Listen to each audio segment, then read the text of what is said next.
Льоман. 5 букви, които тежат като надгробни плочи в календара на Емоутия от Зипи. Тук няма приятели, няма примирие, няма милост. Тук, легендарният завой Лочапел и митичният гараж Верт са виждали раждането на герои и погребването на шампионати. Днес, 25 май 2026 година, френската писта отново пише черна страница за едни и златна за други.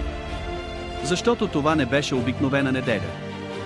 Беше денят, в който Марк Маркес, 8-ият от 8 световни титли, непобедимият, този, който се завърна, за да доминира, падна с сух удар, който се чу в целия падок.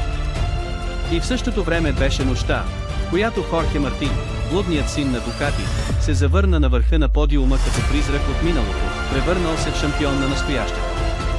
Добре дошли на петия кръг от световния шампионат на Емоутия от Зипи.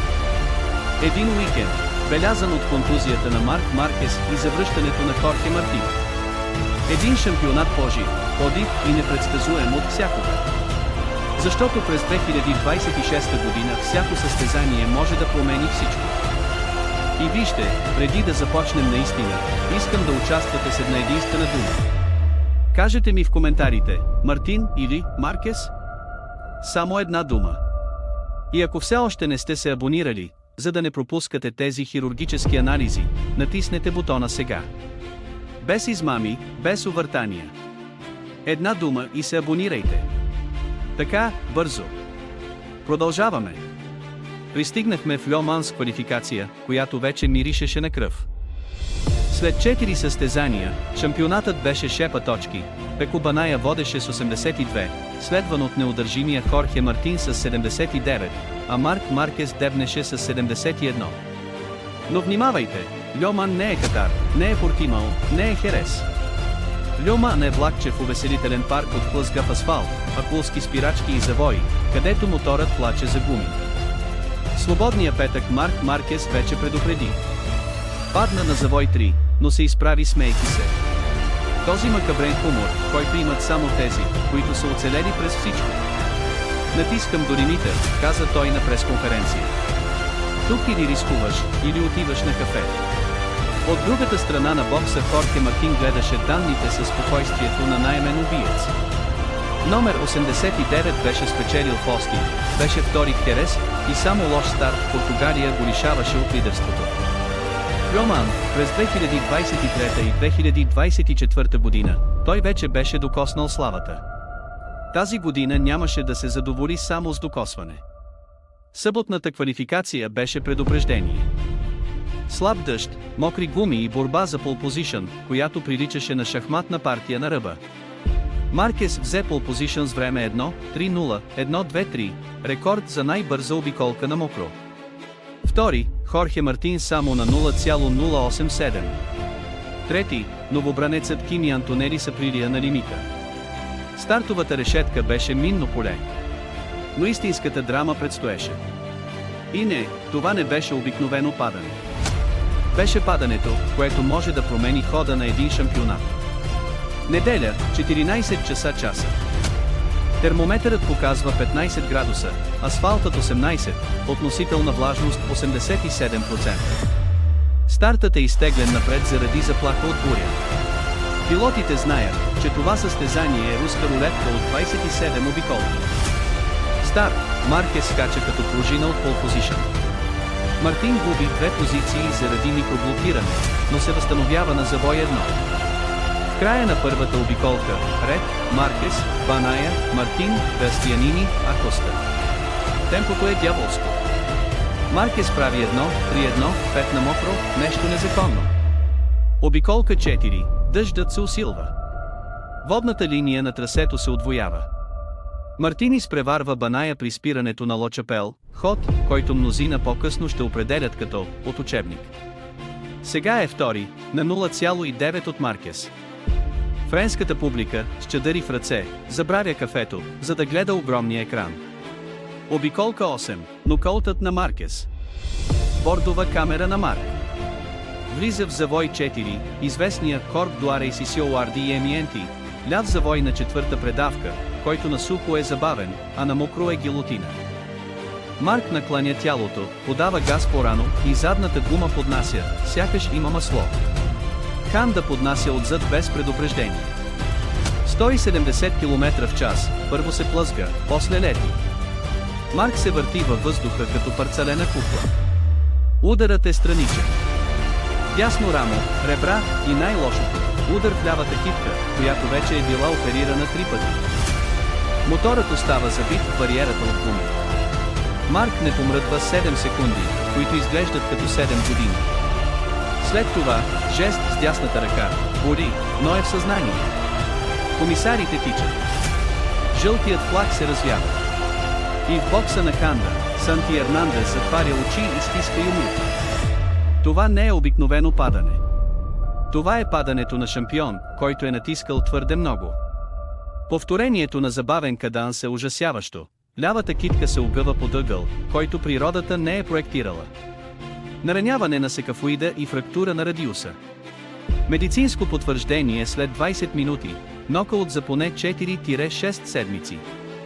Пропуска е Муджело, Барселона, Асен, може би повече. Обиколка 9, психическо рестартиране. Състезанието продължава, защото MotoGP не чака никого. Виртуален автомобил за безопасност, за да отстрани раздробената Ханда. Хорхе Мартин, който беше на 0,6 от Маркес, остава без ориентир. Няма преследвач, няма лисица. Само сивият асфалт и напрежението да бъдеш новият лидер. И тук Мартин показва защо е кандидат за титлата. Не се паникьосва. Не попада в капана да натиска повече от необходимото. Управлява. В обиколка 11 вече има 2,3 секунди пред Баная. В обиколка 15 дъждът спира. Трасето започва да изсъква по състезателната линия. Междинни гуми. Да чака ли? Екипът на TRAMAC му казва по радиото: Хорхе, ти решаваш. И той отговаря със студенината на хирург: оставам с мокрите, натискам темпото.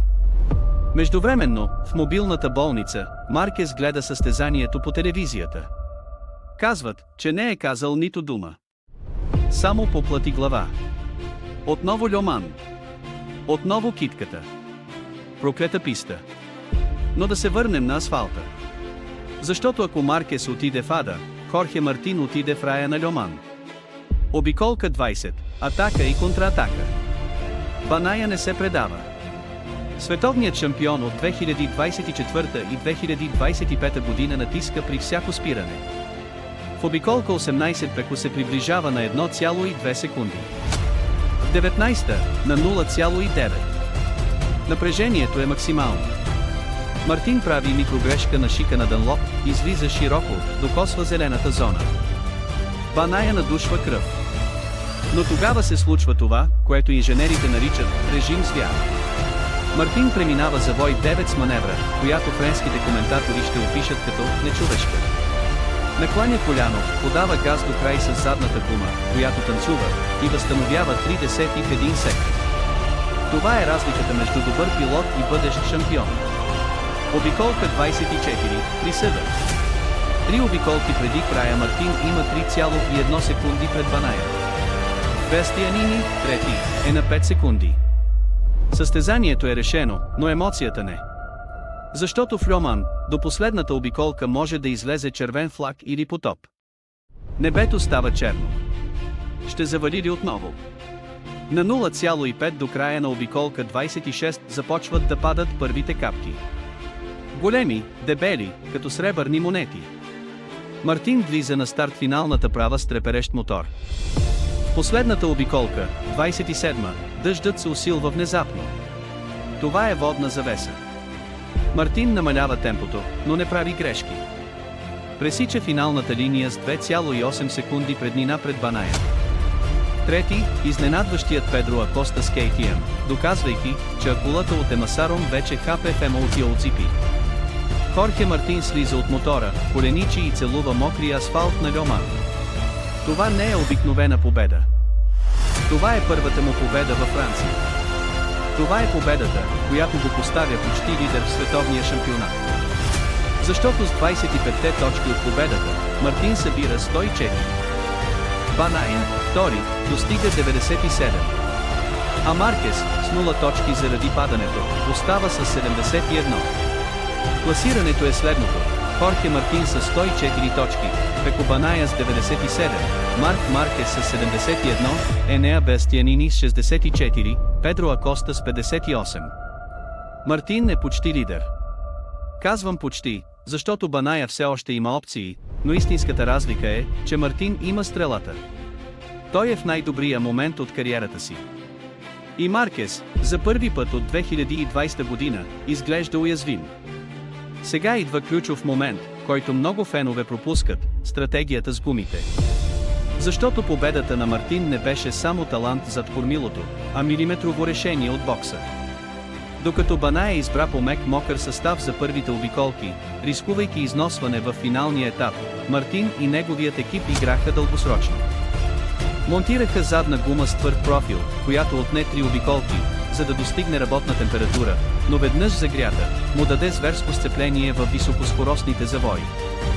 Това решение, взето в 13 часа и 47 минути часа в неделя, 5 минути преди затварянето на затворения парк, му позволи да натрупа преднина, когато дъждът спря и асфалтът започна да изсъхва. В MotoGP печелят тези, които взимат правилните решения в бокса. И тази неделя PRAMA си оцелиха в десетката. Да си говорим направо. Контузията на Марк Маркес е повратна точка. Не е просто фрактура. Това е фрактура на същия секафоид, който вече го изпрати под ножа през 2020, 2021, 2022 година. Общо 3 предишни операции. Доктор Хавиер Мир, който го е оперирал и преди, е категоричен: възстановяването ще бъде 6 седмици, ако няма усложнения. Но с историята на Марк, не изключваме да са 2 месеца. Какво означава това? Пропуска е Муджело, Барселона, Асен и вероятно Заксенринг. 4 състезания, 100 точки в игра. Когато Маркес се върне, шампионатът може вече да е решен. Или може да бъде завръщане, достойно за холивудски филм. Но едно е сигурно, 8-ият шампионат на Марк се отдалечава. Защото в MotoGP да пропуснеш 4 състезания заради контузия е като да играеш покер с 3 карти. Но нека поговорим и за медийното и психологическо въздействие. Защото случилото се в Льо Ман не остана на асфалта. В 2 часа след падането социалните мрежи избухнаха. Името на Маркес беше световна тенденция в X за повече от 6 часа. ММО-вете, анализите, видеоклиповете кадър по кадър от падането станаха вируси. И насред това дигитално цунами, Хорхе Мартин публикува една единствена снимка в Инстаграм, ръката му, сочеща към небето, и възможно най-краткия надпис: Льо Ман, дължах ти това. Тишина. Елегантност. Удар по масата.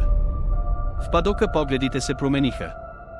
Изведнъж журналистите спряха да питат за възстановяването на Маркес и започнаха да говорят дали Мартин може да спечели световния шампионат, без да се налага да гледа в огледалото за обратно виждане.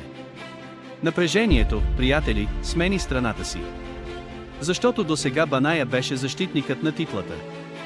Но с отсъствието на Маркес, мишената е боядисана в червено и бяло, и има номер 89, залепен на обтекателя. Психологията в MotoGP е също толкова важна, колкото и електрониката. И Мартин току-що спечели най-важната психическа битка в кариерата си. Анализатори като Нил Ходжсън вече отсъждат: световният шампионат през 2026 година е въпрос на двама – Мартин и Баная. Маркес ще трябва да чака до 2027 година и в бокса на Хан да се носи слух, че може да повикат заместник Йохан Зарко и Керлеклона, или дори японския новобранец Айогура. Но това е друга тема. Важното сега, най-непредсказуемият шампионат се превърна в дуел. Мартин срещу Баная. Бившият съотборник от Дукати срещу настоящия двукратен шампион. Два стила, две личности, една цел. И тук, точно по средата на видеото, искам още един бърз призив за действие. Кажете ми в коментар, кой ще спечели световния шампионат през 2026 година. Само една дума – Мартин или Баная. И ако този анализ ви харесва, вече знаете, абонирайте се, защото това е само половината. Една дума и се абонирайте. Без пауза, без прекъсвания. Давай! Сменяме темата, защото MotoGP не е само истински асфалт. Той е и виртуален асфалт. И изданието от 2026 година на официалната видеоигра, MotoGP 24, току-що пусна луда актуализация, съвпадаща с Гран При на Люман. Какви новости носи? Слушайте внимателно, защото това интересува дори истинските пилоти. Първо, добавен е реалистичен режим на нараняване. Сега, ако паднете силно в играта, вашият пилот може да получи фрактури, които влияят на представянето му в следващите състезания. Представяте ли си? Имате перфектен сезон, падате във виртуалния люман и лявата ви китка губи прецизност за емуджало. Жестоко е, но е пристрастяващо. Самият Маркес изпробва този режим на живо в Twitch преди 2 седмици и каза: това е толкова скапано, колкото и в реалния живот. Второ, пресъздали са пистата Люман с болезнено ниво на детайлност. Следите от гуми, водните петна, дори знамето на френския мотоциклетен клуб, което се вее на трибуната Гаражис. Можете да карате с динамичен дъжд, който се развива обиколка по обиколка. И внимание! Включва точна възстановка на падането на Маркес на завой 4 от тази година. Сякаш играта е предсказала бъдещето. Трето, режимът на кариера вече позволява изненадващи трансфери. Можете да преместите Фабио Куартараро в Дукати или Пеко Баная в Априлия. Има и специално място за легендарни пилоти, Кейси Стоунър, Валентино Роси и за първи път Дани Педроса с неговата Ханда от 2012 година носталгията продава. Четвърто и най-спорно, система за динамични съперничества. Играта анализира вашите изпреварвания и сблъсъци с изкуствения интелект и генерира съперничество, което влияе на интервютата, виртуалната преса и дори на това как ви блокират на пистата. Ако сте агресивни с Мартин в играта, той ще бъде агресивен с вас в следващото състезание. Брутално. Играта е налична за PS5, Xbox Series X, PC и за първи път за Nintendo Switch 2. Цената – 69,99 евро. Но ако сте от тези, които чакат разпродажбите, ще пропуснете онлайн събитието Le Mans Challenge, което започва тази сряда. Победителят печеля реплика на подписаната каска на Хорхе Мартин. Така че вече знаете, ако не можете да карате в реалния живот, защото вали или защото моторът ви е в сервис, видеоиграта е вторият ви шанс. Люман вече е история. Бензинът гори и шампионатът лети към Италия. Емуджело от 1 юни. Писта, където максималната скорост достига 365 км в час и където паданията болят двойно, защото асфалтът е стар и грапав. Големият въпрос: може ли Хорхе Мартин да спечели без Маркес на пистата? Краткият отговор – да. Дългият – зависи от Баная. Защото Пеко в Емуджело е като местен дявол. Той е печелил там 3 пъти поред – 2023, 2024, 2025. Познава всяка неравност на старт-финалната права, всяка зебра на завой ARRA BBI 88-2. Ако има писта, където Баная може да намали точки, това е тази. Но Мартин има асо в ръкава. Дукати GP26, която и двамата карат, е същата, но настройките на Мартин са по-агресивни. Той използва карта на двигателя, която доставя 100% от въртящия момент при 14500 оборота в минута, докато Баная омекотява доставката, за да запази гумите. В Емуджело, с 3 дълги прави, агресивността може да спечели или да убие. Освен това, има и други пилоти, които могат да се включат в битката. Педро Акоста вече предупреди в Люман. Маверик Винялес е намерил нещо в Априлия, казват, че е ново по твърдо шаси. И Фабио Куартараро е помотивиран, след като подписа с Ямаха до 2028 година. Не изключвайте изненади. Що се отнася до Марк Маркес, целта му сега не е световният шампионат. Това е рехабилитацията. Ще бъде опериран във вторник в клиника DXUS в Барселона. Лекарите ще му поставят винт от последно поколение от титаниева сплав. Възстановяването включва физиотерапия с импулсни магнитни полета и хипербарна камера. Ако всичко върви добре, той ще се върне в Заксенринг, неговата лична градина, където има 11 победи. Но до тогава световният шампионат може вече да е в ръцете на Мартин или Баная. Моята лична прогноза: внимавайте, това е само мнение, Хорхе Мартин ще бъде шампион през 2026 година. Причини: последователност, зрялост и мотор, който го обожава. Но в MotoGP никога не се знае. Лош старт, неочакван дъжд, сблъсък с друг пилот и всичко се променя. И до тук стигаме.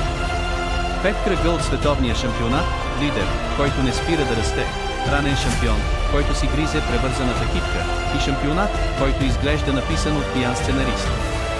Защото това е MotoGP, адреналин, падания, завръщания и преди всичко страст. Прегледахме петия кръг от световния шампионат на MotoGP, уикенд, белязан от контузията на Марк Маркес и завръщането на Хорхе Мартин на върха на подиума в неделното състезание. Един шампионат по-жив и непредсказуем от всякога, където всяко състезание може да промени всичко. И сега последният призив за действие, окончателният, този, който затваря този документален филм с прегръдка от бензин.